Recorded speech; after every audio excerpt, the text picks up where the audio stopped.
law, but there are so many people that do not get a positive ROI on their investment. Like, Yeah. even, I was looking at Georgetown because I got into a Reddit fight with someone because I'm spending my time. You spent my time on Reddit. Yeah, you just said a lot, guy. You just said a lot without saying a lot.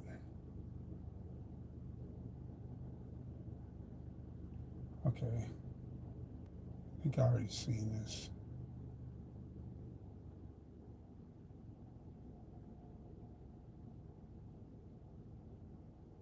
Which I'm fine with. Totally okay with that. I'll figure out what this other place is at. UNT, University Center.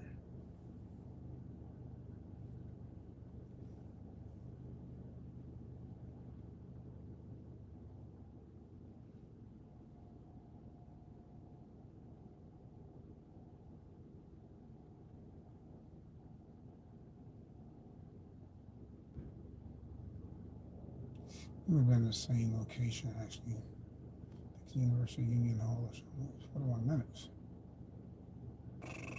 We should want a right location. I'll do that. Uh,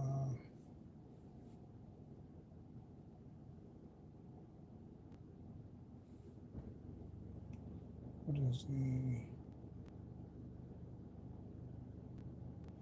UNT Union Center? UNT Graduate Professional School Fair. UNT Graduate. Okay, what was it? UNT Union, UNT Union. So it's for UNT Union. So it pops up.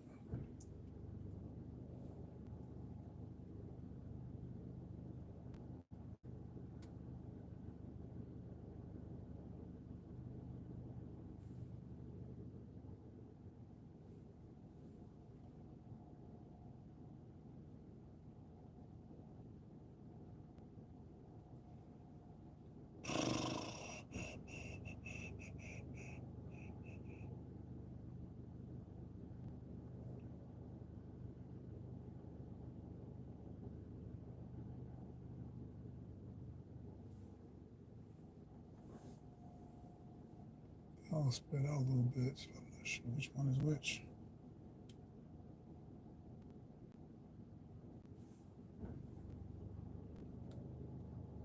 Let's do this.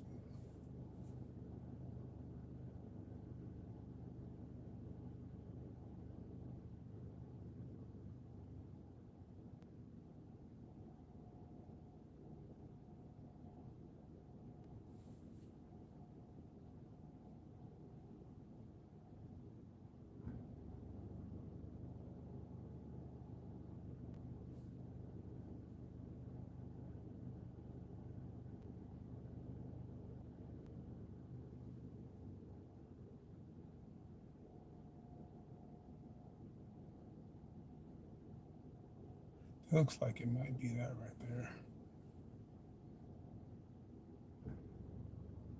It looks like it might be that.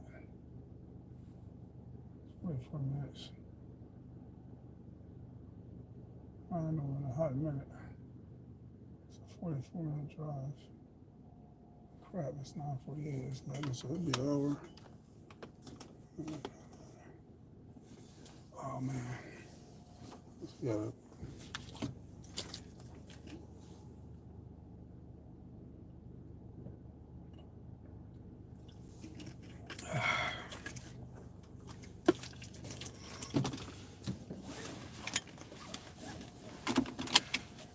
Alright, I gotta get that in pat. I think that's freaking formulas out.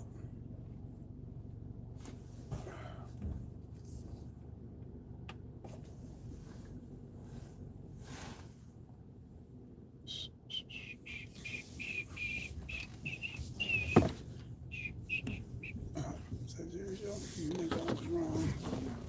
See if I can get back.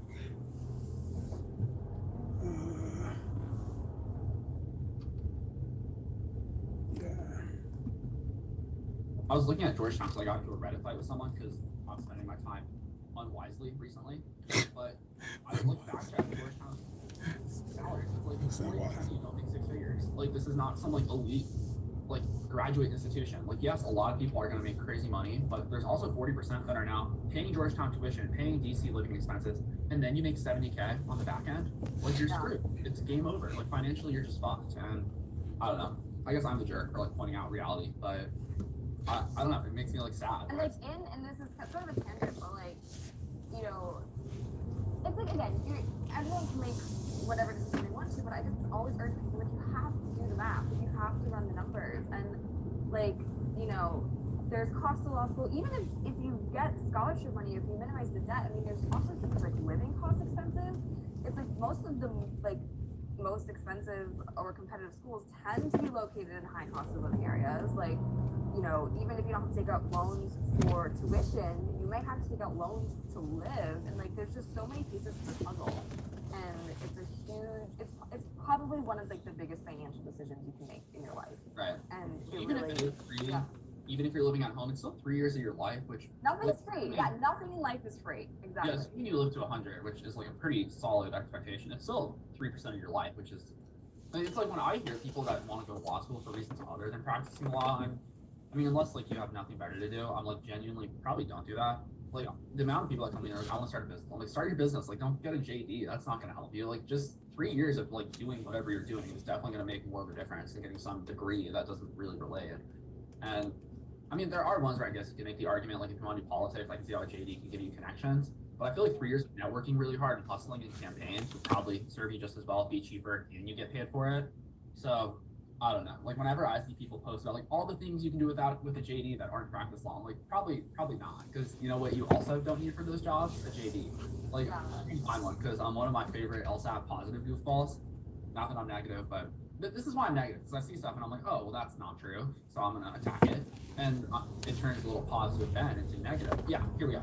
Things you can do with a law degree besides practice: be a banking compliance / examiner. I don't know if that's true, but that sounds like law. Isn't that law if you're doing compliance? I'm like, are you compliance with laws? That sounds like lawyer. Business development. It's like, yeah, you don't need any degree for that. Teach. Ooh, you're gonna be a teacher for 30K a year with your JD. Own a business, government affairs, like law librarian, consulting. It's like, yeah, or you could just go to McKenzie if you're like if you could go to McKenzie, you could go after undergrad. Like going and getting some like JD from Arizona State is not gonna make them want. I feel like what's sort of the subtext or what's maybe missing from posts like this, like people who have JDs who maybe end up doing stuff like this, they practice law first. Like they're not and maybe they decided they practice law maybe for 5, 10, 15 years or whatever. And then to something else, or like, and great, that experience and that is great, or they have their career pressing high. I find it like it'd be very hard to actually find someone who is going to get their JD and then just kidding, let me do one of these other things. Well, and I think there is some of it in that they get out of law school and they're like, oh, this is not what I pictured, so they pivot because they don't want to be a lawyer. But then they become this like, I don't know, teacher. Not because they wanted the JD to be a teacher, but because they got the JD and then the JD isn't what they thought it was. And so they didn't throw a good time after bad, which is a mature decision by them. But then to pretend like the JD is why they're in this position, it's like, no, like, you know, why there's like successful people that like have JDs, it's like, it's a correlation causation thing. Like, are these JDs causing them to be successful, or are people that like pursue graduate education gonna more likely like also do things in their own lives? That's like, I don't know, because I feel like the subtext of that post in terms of the implication is like, oh, going to law school is like an okay educational next step, regardless of what you want to do. You can just do it and then figure things out further down the line, which but like, that's probably not a great idea. Yeah, it's like I'm all for not having your life totally planned, but you gotta also have some idea of like what you're gonna do. It's like if you don't want to practice law, guess what? You probably should go to law school. And this is bad for my business because, well, I used to think it was, because I used to think I could talk people out of law school. It turns out you can't talk anyone out of law school. No one wants to hear it. They've all decided. And so no matter how much I poo-poo on lawyer salaries and how terrible it is and how it's like the worst decision that you're all making, it never really affects anyone. Everyone's like, no, I'll be the exception. I'm going to go be a big law lawyer and love my work. And I'll be just like Mike Ross and Harvey Specter, and it'll be so fun. It will not be fun. But, you know, none of you are listening, so it's fine. I can say that. Okay. Have you ever talked to anyone out of law school successfully? No, I think that the closest the best you can do is sort of, it's like the movie Inception, right? You can kind of try to plant the idea and then you can't tell them not to go. You just have to go like. They will have to arrive at it themselves, yeah. And so I think I'll have transparent conversations with people in terms of like, I think where it kind of comes from, the most sort of, I guess, I don't say talk people out, but what tends to work the best is telling someone or being realistic about how timelines work, etc., and sort of giving them the facts about the advantage of waiting a cycle.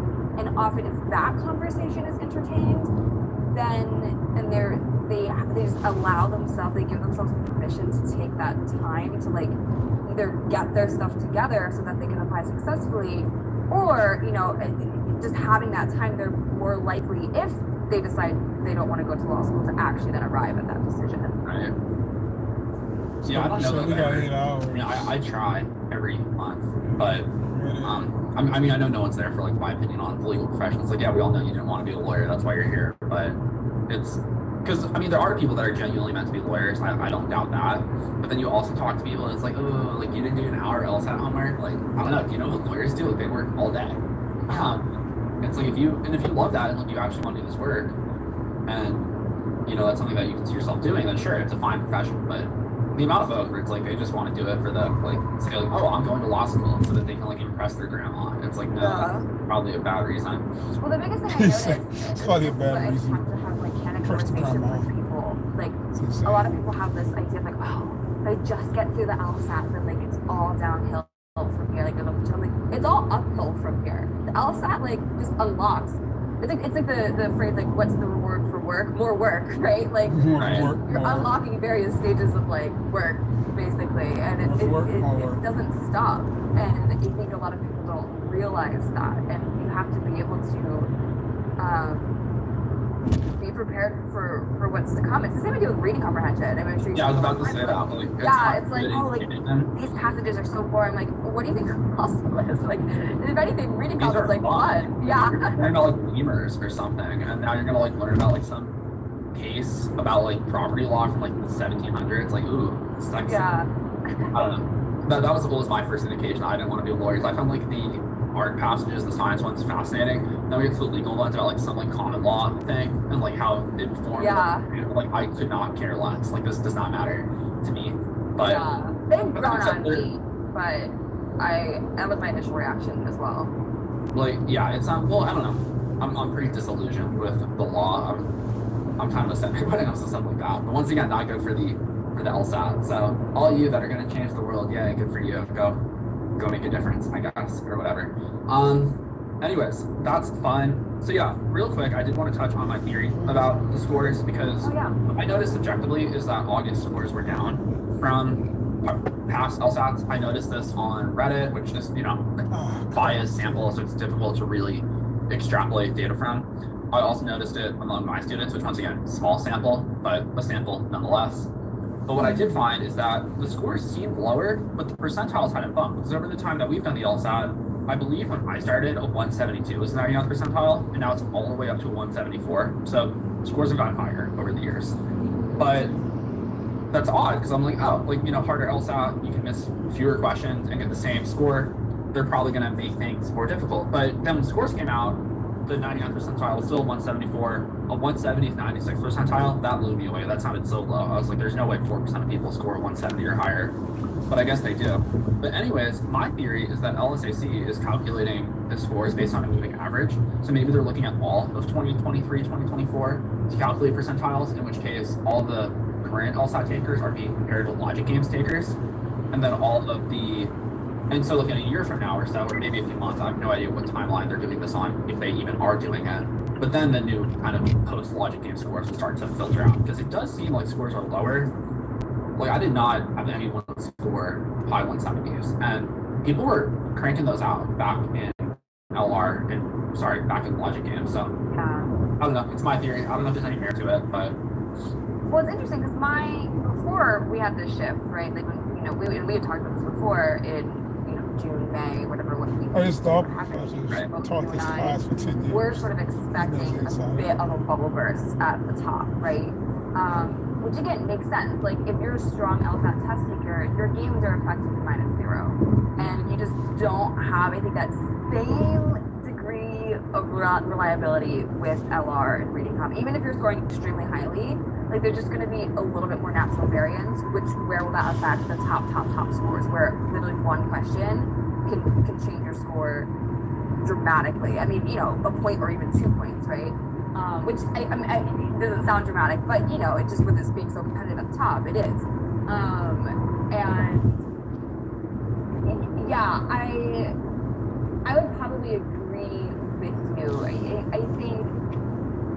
I think the LSAC probably doesn't want to make it seem like that is happening, right? Because their whole thing when they got rid of the game was like, oh, it'll be like the same time, right?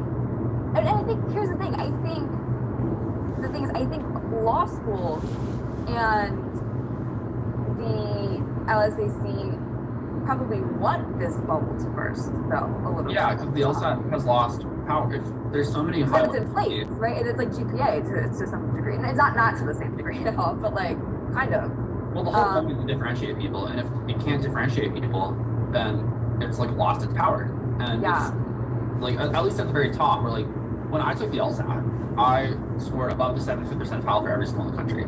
So I was like, I'm done. And now it's like one of those things where that score, which like had me receiving, I got a 100-page mailer from Michigan. Like I think I would still get into Michigan if I applied now. I had a 3.6 GPA for reference, so I'd have to overcome that GPA. But like Duke was heavily recruiting me. Like I think Duke would tell me to like fuck off if I applied now with like a 3.6. They're just like, you're not, and my LSAT isn't that special either. Like it was good. It was really elite back then. The amount of people that were scoring our scores back when we took the test was way lower.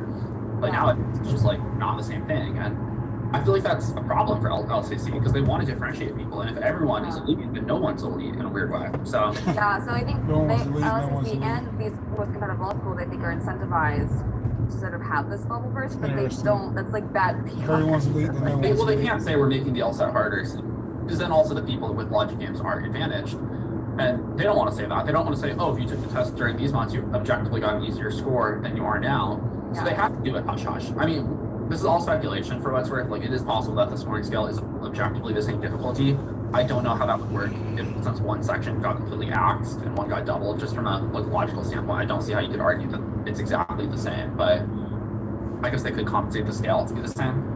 But anyway, certain people will be advantaged, certain will be disadvantaged. To me, it does seem like most people are disadvantaged, though, based on this change. Like, the amount of people that are, like, objectively helped out by logic games being removed, it's kind of just the lazy goofballs is, like, my take on it. Because, like, I still did not really work with someone who, like, really worked on games and got to, like, anything worse than, like, -3 or 4. Like, there were people that just never really got it done, but I don't know. It's like I never saw someone who, like, studied month after month after month and had, like, -10. It just wasn't a thing. Never, yeah, anyways, that's the joy of the new LSAV. What else is there? I have a little agenda. Very professional here, as you all know. What's funny is I haven't posted in a couple of weeks, and it's still getting the same. You get a lot of afterburn effect with podcasts. I think a lot of it's in the research function. It's not really what's posted recently, so like it all just like bubbles up. Well, I'm sure like this time of year too, when applications open, you probably have more people wanting that type of content, like just anything else that admission related, because it's, you know, it's crunch time and people are probably this time of year. And they can, I guess, listen to the podcasts like the law schools put out. Those are hilarious. If you ever listen to them, Michigan does one, UVA does one. It's like very, very talking out the side of it. It's like, it's kind of true. They're also saying things in, I'd say, very misleading ways. Like, as you have to remember, these are the wolves inside the hen house. They're looking to get you to pay full price for their school. And so, like, they're not bad people, but your incentives are absolutely not aligned. Yeah. And people are like, oh, this admissions officer told me something else, so your post is wrong. I'm like, well, yeah, because they're lying to you, because they want you. It's like, yeah, of course they're going to tell you they're holistic, and then you should apply with your 135 and 2.7, because they want your application. They get a fee. Because it makes their, it also, it, like, they get the fee, it makes it look, like their acceptance rate is lower, so it makes them look more competitive. And I'm like, this doesn't necessarily make them bad people, but like, let's remember that they are not on your team. They don't care if you get in, because like their job's literally rejecting people. So like, I don't know. It's like people. It's like they want, and it's the other thing. People really want to be authentic in their admission letters. I'm like, guys, being authentic might not be the right call. Sometimes authentic is not what they're looking for. Which, like, I do think you should tell whatever. Like, your story should be authentic, whatever you say. but it doesn't always have to be the most authentic in terms of like, this is like truly who I am. Because sometimes it's like, yeah, that's a bad, like the people that want to go super overly political, as a general rule, I'm like, probably don't. It's high risk, high reward, I guess. It's like maybe if someone really connects with you, they'll like you. But if anything, if like you agree with someone politically, it's like, oh, this is an interesting judgment to decide that this is like, these 2 pages are where this person's gonna like make their stand about some like very controversial issue. So I see that a lot in essays. The more controversial, the more open it is for attack by the person reading it. Right. And then for the Because if they disagree with you, you're Yeah. just, like they don't. It's like, I mean, obviously the big one are like religion, politics, and it's like because a lot of people I'd say are very like religion's a big part of their life. I generally say probably don't include religion in your application stuff. I have people that still do because whenever I work with folks, I'm like, I'm just gonna give you advice. Fundamentally, it's your Right. application to do what's best with you. Well, like starting with a Bible verse may not come off well to everyone. Some people like it, but I think like the risk is higher, the reward, especially given law schools. I've also been creeping on the admission staffs, which like it's actually pretty interesting. Each of these schools only has like 5 or 6 people in their admissions offices. So you just like look them up and see like their public like internet profiles and kind of get a vibe for like who's going to be reading your application. It's a little creepy, but it's kind of what they do to you. So it's like, I think there's a little value in knowing who's going to be reading your application if you like really want to go to this one law school. But anyways, that's I'm gonna stop doing that publicly. I did one on Yale, but I feel like they're not gonna appreciate that if I continue to dox them. So like I've decided that'll be like a behind the paywall sort of access. But also you guys don't do it. Like there's nothing secret about it. You just look up their law school team on their website. Then you just start looking at their LinkedIn to see where they worked. Like, do they work on political campaigns? Do they volunteer? And you can like really piece together kind of like what a person's issues that they might care about are. Like for example, at Yale, one of the people was on the legal team for the Biden-Harris transition team as they were fighting Trump's various election denial things. Well, when was that? Like Q4 of 2020. So it's like, oh, she's probably not like if you write your essay about how you're going to help Trump, like not let the Democrats steal the election, she's probably not going to love that. I mean, not that law schools would love that in general, but like she's really not going to love that. So I don't know. I think it's just worth considering. And then another one was about another of their admissions officers volunteers at an organization that is like keeping religion out of public space. So it's like maybe you don't write about how you want to bring like the Bible into classrooms. Like these little small things, they're just good to know, and you can find it. Like these people, Yale's pretty buttoned up. They have a lot of their stuff tight, but like some of the lower ranked schools, these people have very public personal profiles, and you can. I mean, it's kind of creepy to say like look them up, but you can look them up and just like know who you're speaking to when you're like. Yeah, you don't have to do like a deep dive like stock situation, but just getting even like a very even surface level, like. Someone out of debt. I don't know. What Idea about can. Yeah, you won't hear that on the D&D podcast. You won't hear about how to find out where she went to law or like how to Zillow her house. Just kidding. You can't Zillow people's house in most schools, and I wouldn't do that, but like you can in some. I don't know. Maybe I'm taking it a little far, but like you really can do deep dives. Like in the age of the internet, we all have very extensive online profiles, and some people scrub them pretty well. But even Yale, who like has pretty intentionally scrubbed them, there's a lot of info on them out there. If people have Twitter, that's a great place to look because you can see like what they're tweeting about. Yeah.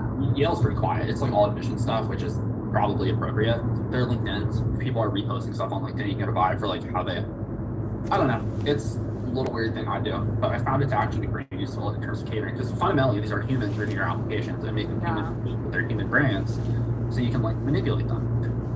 After all, isn't that really all that we're doing in essays, regardless of how we want to frame it? Just present yourself as you best want. Well, I guess kind of a good topic to wrap up with, because we've been talking for a little bit, is, it's kind of a weird time of year. Today is September 5th, so you're probably getting a lot of questions about people saying, like, should I register for November? Because October has passed, I believe. What, I guess, criteria are you looking for when you decide whether or not someone should register for an upcoming LSAT? I think something that stood out is,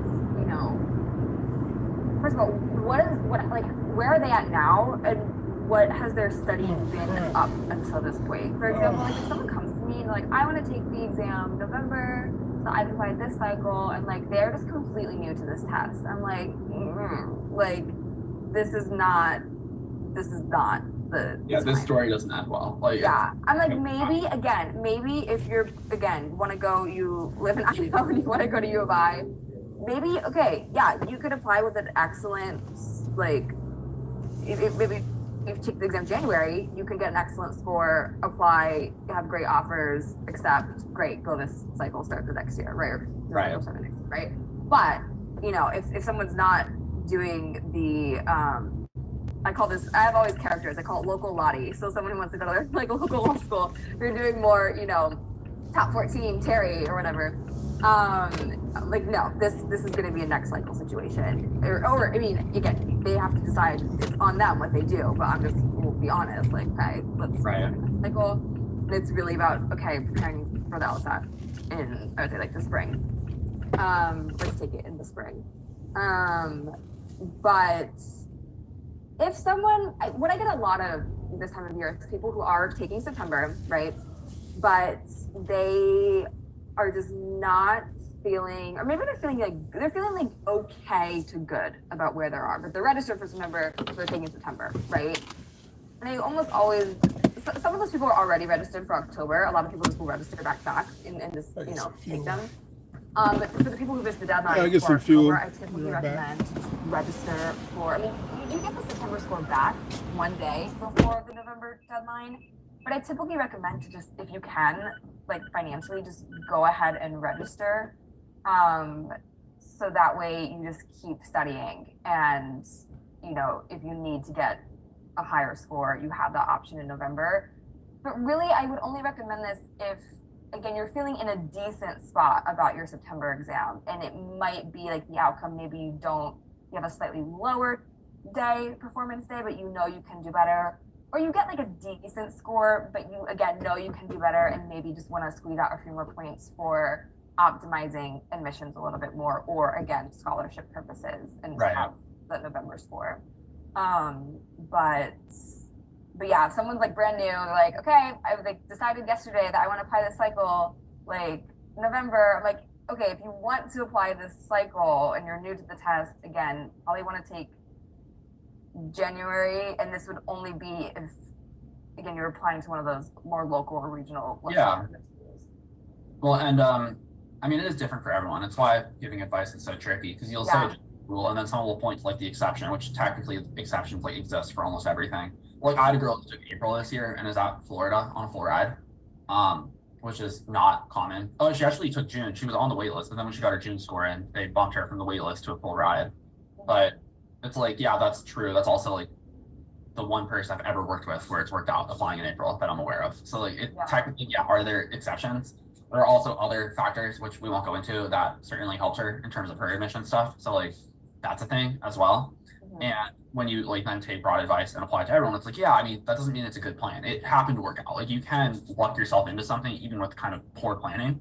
Doesn't mean you should plan on the poor planning. But yeah, I think the big one is you always can register. Like I have a few people that are just starting, and I'm like, yeah, you can try to take November. The cost is if you register, you pay the 200. What is that? Is it 40 now? I feel like it's gone up. But 238.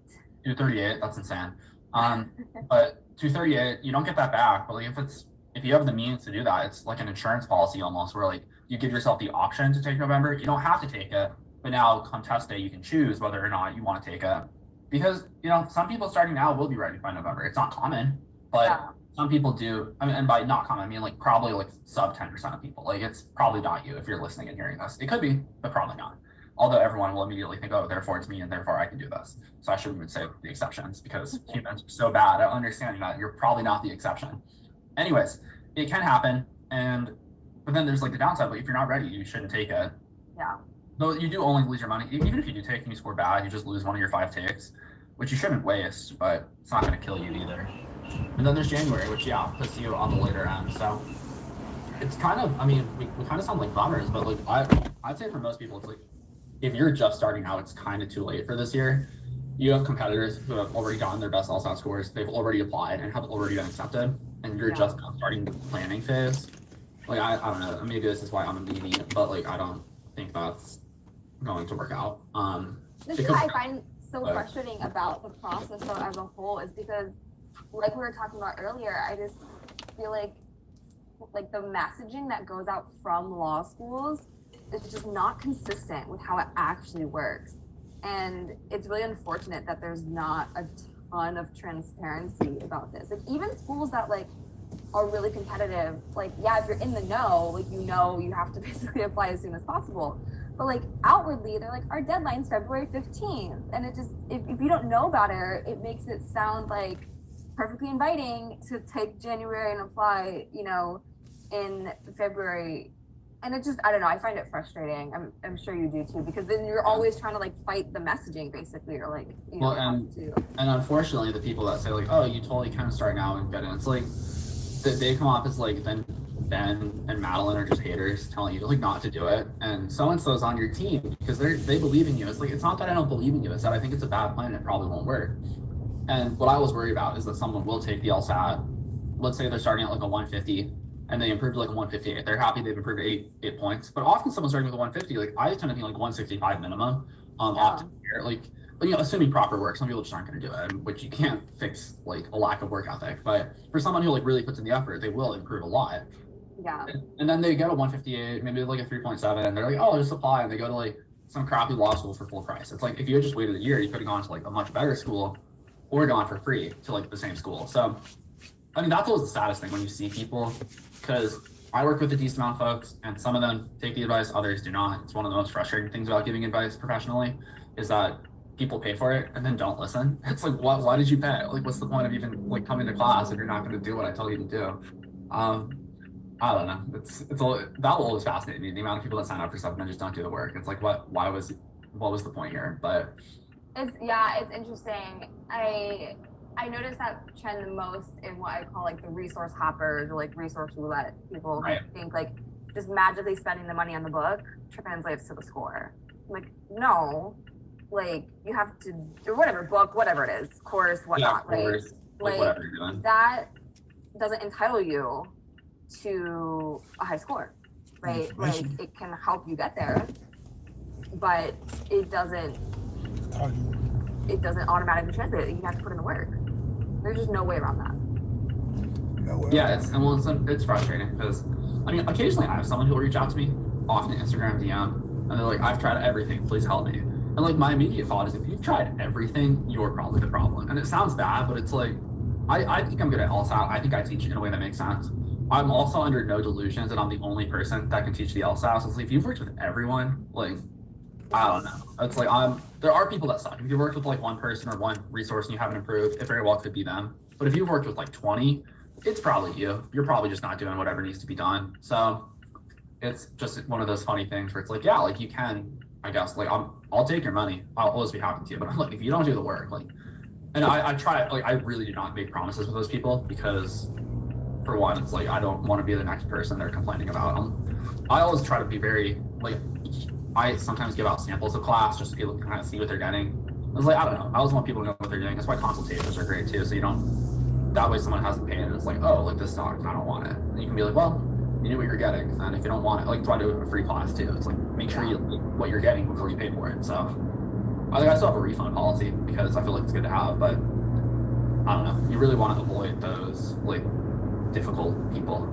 I mean, we have some people we've both talked to and you kind of see the resource hoppers, which is like a good way of putting it. I'd say it's a gentle way of putting it.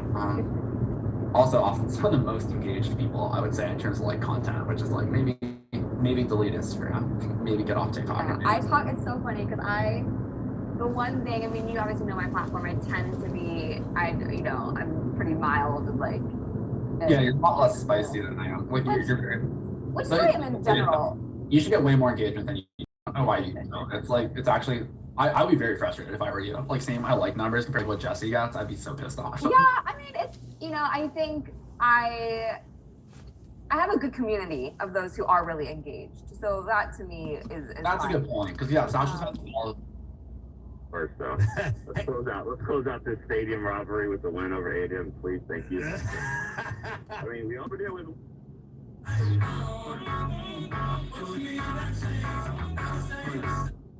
It's right in. Whether you're looking for vitamin C or a multivitamin. Be with you until 11. Stick around after 11 when the Dan Bongino Show comes on. 800-288-WBAP is the number here. They're pushing the 4-day work week again. Only about 8% of full-time employees are currently working the 4-day work week, according to the most recent information, but they're pushing it. And there's a guy named Dale Wellahan. He's the CEO of 4-Day Week Global. He basically says we need to do it because people who work 5 days a week get cancer, they get diabetes, they have cardiovascular disease, long-term health issues, poor family life, everything. I didn't know it was so deadly. I think I'm going to sue my bosses. I'm required to be here 5 days a week. And I may have cancer. I don't know. I've got a cough. Does that lead to cancer? But either way, I want to know if you'd be willing to make the switch. Now, this guy's pushing some only working 32 hours a week, which isn't full time, so I don't know if we'll ever get that. But if you're going to work 40 hours a week, you could instead go to 4 days and 10-hour days, and then you get 3 days off. Again, it's usually Friday and Monday, because the only way to stave off cancer is to have a Monday. You can't have a Wednesday off in the middle of the week, otherwise you still get the cancer. So I want to know if you'd be willing to go to the 4-day work week. 800-288-WBAP is the number here. Let's go to Jason Sexy. Jason, you're on WBAP with Casey. Go ahead. Casey, I am 100% all about a 4-day work week, and the reason why I say that is because I'm in the field, I'm in the fire protection industry. It's what I do. I work on fire systems all over the Dallas-Fort Worth area, and by the time, you got to think about, by the time I go from Sac City to Fort Worth, I'm an hour in. Then by the time I get a system drained down to do what I got to do, and then I got to get it back up and leave by 4. It's just you get so much more done. Not only that, you save money in tolls, you save money in gas, and I mean, 3 days off.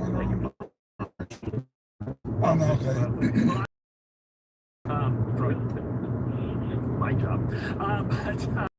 So I was questioning how you would save money. Save money on gas, I guess. One day. Well, the company, I have a company vehicle and company gas, but what the hell is that for me? Oh, it was that far. Company for me to work for, I'm still out now, but it doesn't matter. But I'm just saying, I'd rather work the 4 10s and have 3 days off. And, Friday, Saturday, Sunday be off. Wouldn't that though? The cancer would go away. Let's be honest. But if what I'm talking about is also for beat the summer heat and start saving with Best Buy Windows and Siding. And don't forget, a lifetime warranty is included on all our windows for peace of mind. Call 469 Windows or visit BestBuyWindowsAndSiding.com today. Best Buy Windows and Siding. Hi, I'm Rico, the founder of Rico's Hot Chicken. We started our family restaurant. We were also raising a family. But let me tell you, it wasn't easy. Our Chase Ink card was there to reward us on all of our business needs. Now we have a thriving location, and we're hungry for more. Chase Ink Business Unlimited card. You can earn 25% cash back on tax charges, so your business can go from here as possible. Chase for Business, making corporate jobs, real business compensation, participation, partnership, Chase Bank, and another FDIC. You use Bounce Dryer sheets and realize how fresh, soft, less wrinkled, and less staticky your laundry can be. You'll notice it every time. Like those socks that smell like they've been through a marathon. Or that blanket that's got wrinkles on its wrinkles. Maybe even your chatty coworker who keeps distracting you. Okay, Bounce Dryer sheets can do it all. But for fresher, softer, better laundry, With my team at the all-new Dodge City McKinney Ram Power Days are back for all 2024 Ram 2500 and 3500 heavy duty now with 12,000 off MSRP. All inventory crash vehicles at Dodge City McKinney. We buy and give you the most cash for your car. No hero markups, lifetime powertrain warranty protection at no charge. Our online price is what you pay. No games, no gimmicks with the margins. Over state-of-the-art sales and service facility open now. Stop by and check it out today. Family owned and operated since 2005. Check us out at DodgeCityMcKinney.com. Dodge City McKinney. Texas Lending Mortgage Show is Saturday, May 8th on 25 to get the latest on buying, selling, or refinancing your home. You can also listen to the show on the Texas Lending Mortgage Show is paid for by Texas Lending.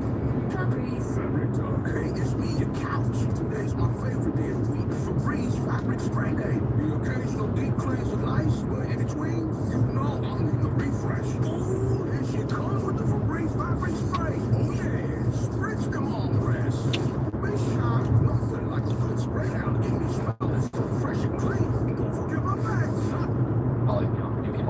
Yeah, and there's people, you know, I kind of, even who never really worked with me or like, you know, purchased anything from me, like will still keep me updated or, you know, like, basically invite me in on their journey. But the one area that I'm a little bit like, I'm not even spicy in my delivery, I'm still just like, but is like, I always have to like really delete like your TikTok, delete your Instagram, and like, Yeah. I experience all the time in my stories, like, oh, like on TikTok, if you do not have TikTok, download it, like, do not download it. Right. Like, you know, I don't know, trying math or something, like, just don't do it. I do know another tutor who he was talking to someone, and this is probably pretty aggressive delivery, but they were saying, like, oh, I don't have time to study for the LSAT. He's like, pull out your phone. Like, we're looking at your screen time. And I'm like, ooh, like, I don't know if that's how you keep clients, but it is a good point in terms of, like, or, I mean, we can say it broadly because we're not talking to any individual, but, like, if you can't make time for the LSAT, but then you have, like, 10 hours to stay on your phone, Yeah. you probably have time for the LSAT. So, like, I get it. I spend too much time on my phone, too. We all do. We're humans in the year 2024. But let's not also pretend like we're so overwhelmed. 10 hours a day. Yeah. And the thing is, I do now because I can. I took my LSAT, you know? Right. Like, when I was studying, I was, of course, I didn't have TikTok at the time, thank God. But I was on Instagram, but I did not, like, on my personal, I was not, you know, on stories at all. I wasn't sharing any content. Like, if anything, I would, like, consume a little bit for, like, 10 minutes a day. It was really intentionally dialed back. Yeah, it's always fascinating because, like, I actually find content creation exhausting. I hate doing content creation. I just do it because it's, like, my marketing, which I think, hopefully that's not, like, a secret. I don't think that's a secret. But anyways, I do have one star review on the podcast, which I think is a hey listener. So we'll see if you found me out. But I think I only get one review, but I can't do it again. The rest are 5 stars, so we're doing okay. Was there, like, commentary on the review? No, they just 1 star for 1 star, like, yeah. Which it's fine. It's you're always gonna get, especially as you scale to like 4.8 or something overall. But you know, it is what it is. Anyways, it's like I don't love. Well, actually, I do enjoy talking to people. It is fun to make content, but like, it's awesome to do it because I post every day on Instagram, and I try to make my posts pretty high quality in terms of info. Like I try to like do carousels as often as I can. But like it's just a lot to like do it back to back. But so then I'm like looking at people that are doing it like when it's not important for them. Like for me, it's like my job, but then for other people, it's like not important. Like you're just like a human existence. Yeah. Like, you can stop posting on your story for like a week or two if you need to like focus on something else out. Yeah. It's a lot of bandwidth that's just going towards something that fundamentally does not matter. So, anyways, that's the joy of talking with goofballs. So you have a live course coming out, right? Starting in is that October. Okay. So yeah, October let's detail that. Plug all your stuff for everyone. Yeah, so I just actually announced it yesterday. So it's a 4-week course, starts October 12th to November 3rd. So it's those 4 weekends. So my courses are weekends, 1 p.m. Eastern time, 1 to 3. So 16 hours total. We cover the entire exam, which it's underwhelming now because it's just optical reasoning and reading comp. And all the classes are recorded, so the registration info is just on my website, and it's just fun. Yeah, I would definitely check this out, especially if you are a weekend person. Yeah. I haven't seen your class. I haven't done yet, like how it is, but from everything we've talked about, it seems good. And I'm sure you can say the same for my like you never sat through class, but it's also like I think when it comes to decisions like that, it's one about like who you connect with because you know in terms of actual LSAT content, I can't. It's the same time, so it's not like we're gonna teach you wildly different stuff. And then beyond that, it's like what works with your schedule because I do things which is great for some people. Yeah. And that's cool too. So I imagine something that's probably similar that we both do. It's very hands-on, right? Like very question forward. yeah, it's like mostly doing. I have a few they're like maybe 15-20 minutes tops, and it's like let's do questions for either the homework or we're just gonna talk through new ones. Yeah, that's like probably the majority of my class too. It's like definitely there's nothing like I hate sort of just passive class where you're just getting talked at. And It's not good for learning either because you just Yeah. like going out, people are like looking at other things Yeah. on the phone. Also, well, actually, this is a good question because I don't think I know this, but do you make people have their camera on in class, or what's your policy? I don't because then it's not my place. Well, I don't either. That was my take on it, which is like if you're not comfortable, like I don't want you to have your camera Yeah, on. but I do, especially at the beginning of the class, always just make clear that like I definitely welcome participation. I encourage it. I encourage questions. Like, and I would say I probably have like half. There's sometimes like maybe like half and half. Like half the people will have their camera on. Oh, that's pretty good. Or if their camera's not on, they'll speak up though, or like they'll engage sort of audibly. But I always tell people like if you have questions, they feel free, you can just put it in the chat as well. Like you don't have to like speak up. But and I'm sure yours is the same way. You probably have like of everyone in your class. Some really participators. There's like there's like the crop of people who are definitely more well, I really appreciate those people because the worst is when you're talking to the black screen and there's no engagement. Because like it makes sense to me. I'm like, does it make sense? Like, are we good? Well, sometimes people will just ask questions that like maybe it's something I meant to address and just like forgot in the moment, and they're like, oh, like great question. Like this is something I didn't want to talk about anyway. So like this is the perfect time. So yeah. So I don't. Yeah, and I will tell people like, there's no bad questions. If you don't understand something, it's probably my fault. But I didn't explain it in a way that makes sense because I think that's one of the unfortunate things about the LSAT space is people often feel like there's kind of like this condescension from LSAT people, like, oh, you're so dumb, why don't you get this? Like, it's so obvious, and it does make sense. Like, that is true, but also like you have to explain why the wrong answers are wrong, why the right ones are right. And it's a skill. It's a skill to practice to get to that point. It's not this magic ability. If it were, we'd all be having these 180s, you know? Like, you're not a dummy if you miss. It's actually one of the hardest things. All the 25 people in class will do a question, and one person will get it wrong, and it's like, I don't want to share the results. It's like, I don't want that person to feel bad. Like, literally everyone got it right. But even that's like, you're not dumb. It's just like, you missed it. That's fine. Like, what can you take from that? Like, what mistake did you make, and how are you going to avoid it going forwards? Which you can do. So, but yeah, I never have, like, I don't make you have their cameras on, which means basically no one ever does. Because I think part of it's like, if you ignore the one person with your camera on, it's like, now you're like, it's just you and Ben, which is weird. I'm also very used to it. Like, I'm used to talking, as I'm sure you are. It's like, you get very comfortable. And it really varies from group to group. I mean, you may have some variation too. I feel like I've definitely had groups where it's like, it's just me on the camera. People will participate in it, but it's just more via audio or whatnot. Yeah, my classes are a pretty good size now, which has really changed things. Because like, I used to be, when I started, my first class, it was literally me and 3 people. And I even had attrition because I had one person who I let sign up before they paid, which is a one-time mistake in my opinion. So they fell off by like week 2. Also, I wasn't as good as doing LSAT back then. It was like your first competition. Like, it was nerve-wracking to like show up and like, what are we doing? Like, I think I can do LSAT class, but it's another thing to actually do it. Whereas now it's like very kind of like I've done it a million times because I do it. I mean, you probably feel like you've done it a lot, but I do it 2 to 3 times a week, every week for the past 3 years. So it's just like, it's not even, it's like I just it's like non-stop, or it's like the same thing. And it's not the same thing, but it's basically the same thing, which is we're going to go through questions, we're going to talk through them. At this point, I've done so much LSAT in my life that it's like burned into my head. Like, they're so easy at this point. Like, the questions are just like obvious. Occasionally miss one, which is like really embarrassing, but as long as it's like 1 out of 100, I feel like people don't judge me. And then even that's often a really good teaching moment. So it's like, what did I miss? Like, I've made a mistake here, and we can. And you can kind of allow, like, you can really appreciate, like, well, it also looks more real. Potential difficulty in the question, or a lot of times it gives a lot of insight into like the nature of the difficulty of the question, because you know sometimes it's okay. We really just like didn't read the text, whatever, right? But a lot of times they're just not a lot of times, but oftentimes they're really clever in how they are manipulating the language in an answer choice. Right. Yeah. It's like everything got it right except for one prefix, and that changes the meaning. Yeah, it's like often like necessary versus sufficient. Like, they throw in only, which completely changes, like only if versus if completely changes the meaning of sentence.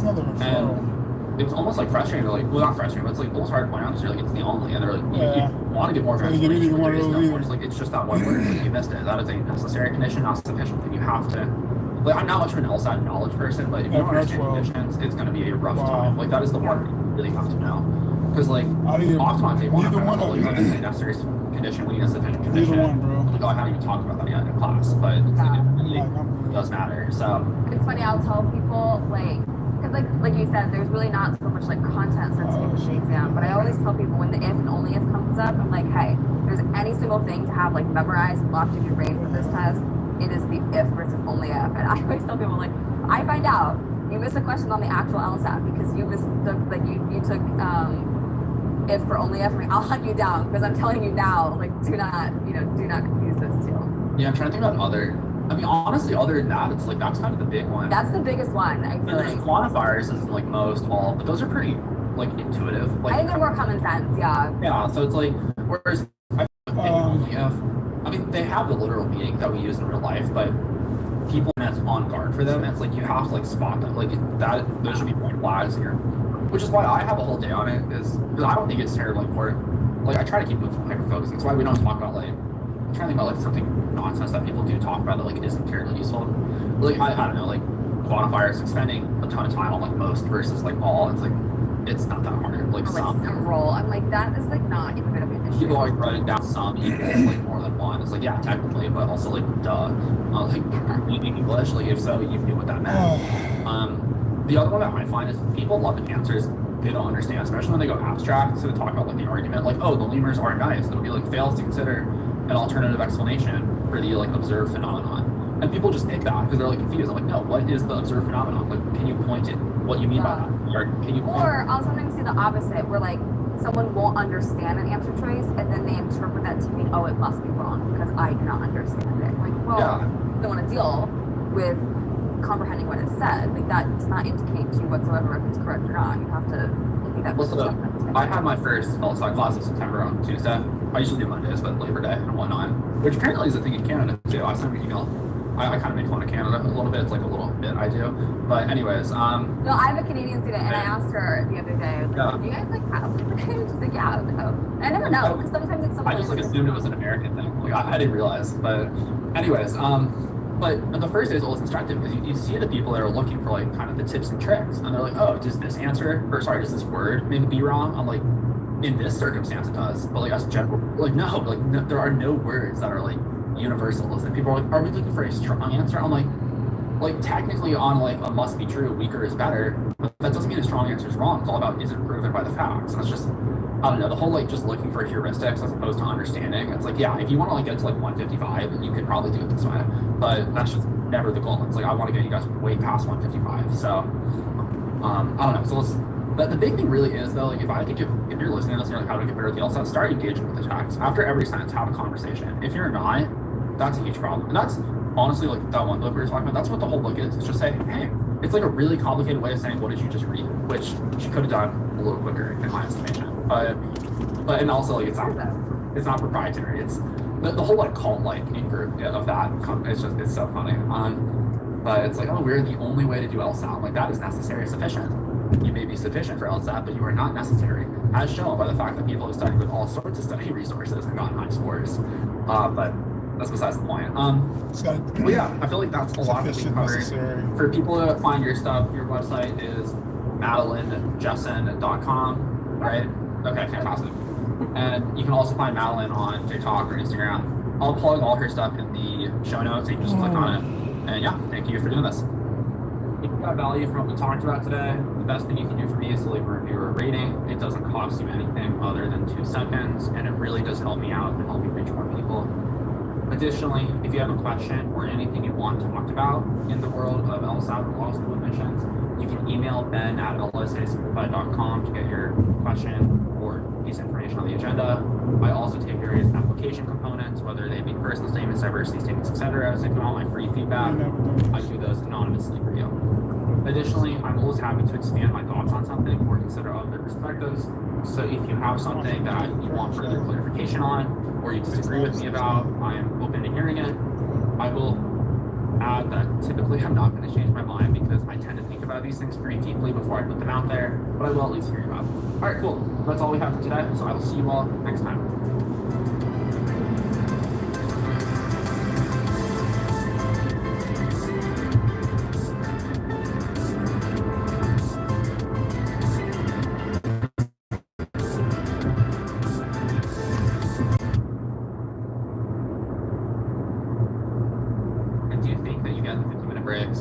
They will say that on the accommodations page, so I would just check that out. And yeah, cool. Basically though, you have nothing to worry about. You're gonna get approved. This is true basically everyone with accommodations, which is like, this is just not a stressful thing. And if you apply correctly, you will get it. All right, cool. If you got value from what we talked about today, the best thing you can do for me is to leave a review or a rating. It doesn't cost you anything other than 2 seconds, and it really does help me out and help me reach more people. Additionally, if you have a question or anything you want talked about in the world of LSAT or law school admissions, you can email, etc. So if you want my free feedback, I do those anonymously for you. Additionally, I'm always happy to expand my thoughts on something or consider other perspectives. So if you have something that you want further clarification on, or you disagree with me about, I'm open to hearing it. I will add that typically I'm not going to change my mind because I tend to think about these things pretty deeply before I put them out there, but I will at least hear you out. All right, cool. That's all we have for today, so I will see you all next time.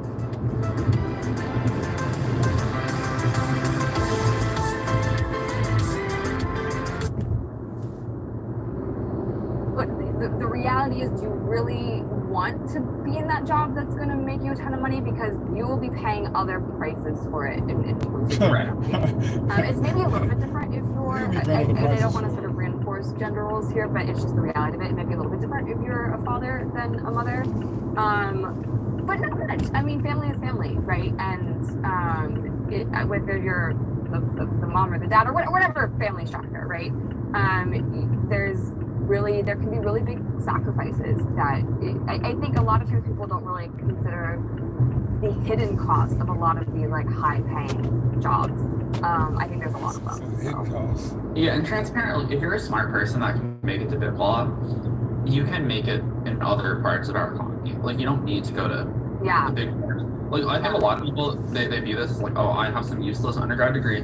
Shout out to all of you listening with a like poli-sci degree. And they're like, what am I gonna do? Oh, I'm smart. I can work hard. I'll go to law school. I guarantee you, there's other options out there.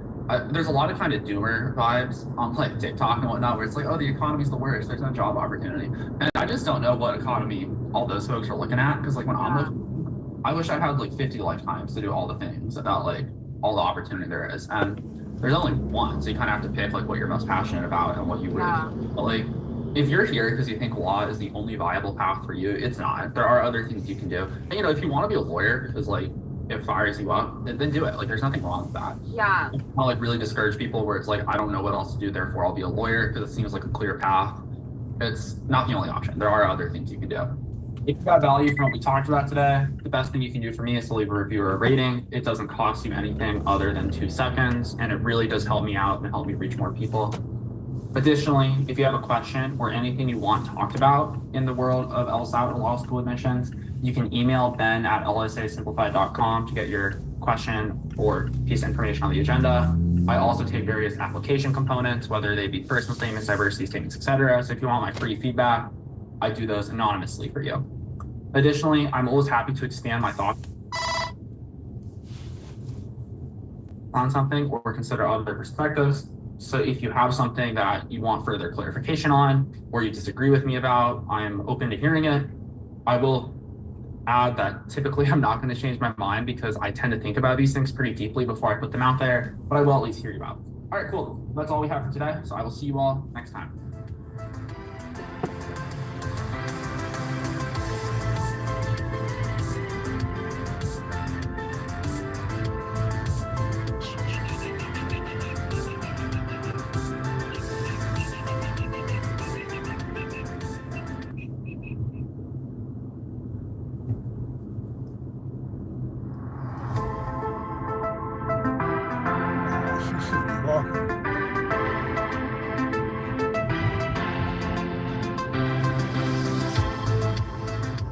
Welcome to the LSA Simplified podcast, where we talk about all things LSAT, law school admissions, and otherwise. I'm Ben Parker, and I do LSAT prep and law school admissions full time. If you want to check out all the free ways you can learn LSAT from me or learn more about my paid offerings, you can go to the link tree in the show notes. Hey everyone, so today we are doing a rapid fire Reddit visit where we're going to talk through a few Reddit questions, unsolicited for what it's worth. So shout out to these people for asking for other people's advice. Instead, you're getting my advice. Maybe you want it, maybe you don't, but I'm throwing it out there. So let's dive in. So the first question is, should I take the LSAT after 5 days of studying? Which my initial reaction is no, unless for some reason you have a really high starting point. However, I doubt that's where you're at. So let's see what your details are. And, you know, if you have like a 175 plus, go for it. If not, I wouldn't. So they start by saying, this is a stupid question, just seeking validation that I should register for the August exam after not anticipating to take the exam for another 2 years. I'm a 20-year-old undergrad who started studying for the LSAT on Law Hub for shits and giggles 5 days ago. After doing a few LR and RC drills for 30 minutes, I found out I'm naturally good for whatever reason. But yeah, I mean, often drills are easy though. Like, if you're getting the easy questions right, that doesn't always translate to getting all 25 right in a section. So let's see what else you said. You get us all 25. I started using my study time to run through a pre-T section within time constraints one at a time 2 days ago. I ended up scoring a 175 Okay, it's pretty good, I would say. I mean, honestly, yeah, I'd say you're golden to go take the test. For some folks, if you're just naturally a very close reader and you use the English language very literally, you can do well in the LSAT. The whole idea that there's quote unquote LSAT knowledge that you have to know is just not true. Like, you are just good at the English language, and that's reflected in your score. I would take a full prep test, because you said you did take it under time constraints, but you did it kind of piecemeal, where you did one section at a time and then aggregated it. There's nothing wrong with that. I would just sit through it once so you know what the 3 hours feels like. But otherwise, yeah, I mean, I did not expect to say yes, you can just take the test, but you can. Should I say F it and commit to study until the August test dates and go into my junior fall semester with an awesome under my belt? Well, I would say, yeah, like, let's just get this out of the way. You're ready, you can finish it up, then you don't have to worry about the LSAT when you apply, or, you know, when you're older, and you don't really have to study. I definitely wouldn't learn LSAT. Like, don't sign up for a course or a software or a book or anything, because transparently, you're already there. And I worry that if you do start using strategies, it might, like, screw up where you're at, because transparently, you're already there. If you sign up for my class, I love my class, but, like, what good is it going to do for you? Like, you're at a 175, so there's no point. And hence, it's more likely that you'll pick up on something, maybe start doing things differently, and then you could actually get worse. I don't think my class would do that to you, but there are definitely LSAT prep where kids. So if you are going to study, don't even get prep materials. Just look at the prep tests, because you already did well. But yeah, I'd say go for it. Like, transparently, you're there. So that's kind of a fun one. Hopefully it didn't make the rest of you feel bad, because this person's crushing it. And this is not common. People occasionally do run into this. This is not common. Most of you need to study. This person's just really smart. Shout out to them. Good for you. But also, you know, there's nothing wrong with having to study. There are just some people that are naturally good at it. Okay, next question. Signing up for an LSAT and not taking it. This anonymous writer says, I want to take the test in October, but I'm applying this cycle. I figure it may be smarter to take the September one so I can retake before the cycle if I get below 165. Yeah, I always tell people you want to not plan on taking October for this exact reason. In case your test doesn't go well, you want a backup option, and October really is the last LSAT where you're applying kind of somewhat early. Even that, I don't love. Like, I would prefer you apply with August at the latest. But also, theoretically, you can apply with September. It's just not as ideal. So, you know. They continue. I would have to sign up for both the September and October test this month, and if I get a good score on the September test, I would not want to take the October test. Yeah, you have to register for September. Like, you don't know what your your September score is before the October test registration deadline has passed. So yeah, you don't have to take the October test if you get a good score. You won't get your money back. They're not going to give you a refund, and I'm pretty sure that that's intentional for what it's worth. Like, I think they do that. They're not dumb. Like, LSAC is an organization with many people. They know that their registration dates overlap. This is not like a, oops, we didn't know that this was the problem. They know. They know that they're costing you guys money. And it's a great way for them to make more money, because someone who may have taken the test once for $240 is now taking it twice for $480. That is profit right there for our overlords at LSAC. So yeah, you can not take a test. You can withdraw. You won't get your money back, which is a bummer, but cool. And then the final question on this kind of rapid fire episode is on must be false question. Someone says, I literally always get these wrong. Any tips? Yeah, read better. On must be trues, must be falses, it's basically about what is in evidence. They're not asking me to be such a critical thinker in terms of like arguing and connecting the dots. It's more about, did you understand what they said? And if you're missing them, it means you didn't. So you're being too sloppy. You're allowing them to get things by you that are not proven by the facts.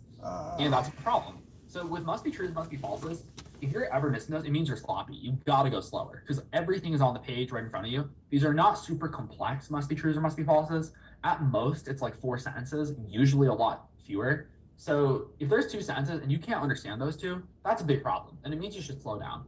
It's okay for it to take a little bit of time, especially early in your journey, but missing them, especially in terms of a pattern, indicates sloppiness that you're gonna have to fix. Beyond that, just read closer, which I get is like it's not the most sexy advice, but it is the only real advice for a question like that, which is like, you have to better understand what's going on. Maybe you might be misunderstanding conditions, although I almost worry when I say that, because then you're going to go like to the Power Score Bible and they have like 150 pages on conditionals, which it's not wrong. It's just like, it's too much to focus on. Yeah. So yeah, read closer. Alrighty, cool. Coming up on the show, I mean, for one, I've gotten some feedback, and for what it's worth, I don't get a ton of feedback. Like the show, not to go too deep into the behind the scenes, because I don't think you guys care too much, but like we don't. I mean, there's like 200, 300 some subscribers, so it's not small, but it's also not big by any stretch. Like, I don't have delusions. So, Well, I do have delusions, don't we all? But not about the podcast. So it's pretty big. No one's listened in Idaho, Wyoming. Oh no, someone did listen in Idaho. I'm still trying to hit Wyoming or Montana, which is wild because I have all these I wonder random is it countries the, that have listened before, Wyoming and Montana. Nicaragua has listened, Colombia, Venezuela, Chad in Africa. There's a ton of people in Spain that listen. France, London. I guess London's not a country, but you guys get the idea. Someone in Dubai, it looks like. India, Vietnam.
Back up around, so I can go back. I'll go back around. He said 1150 something. That's just bad. Is it possible? Yeah, I think so.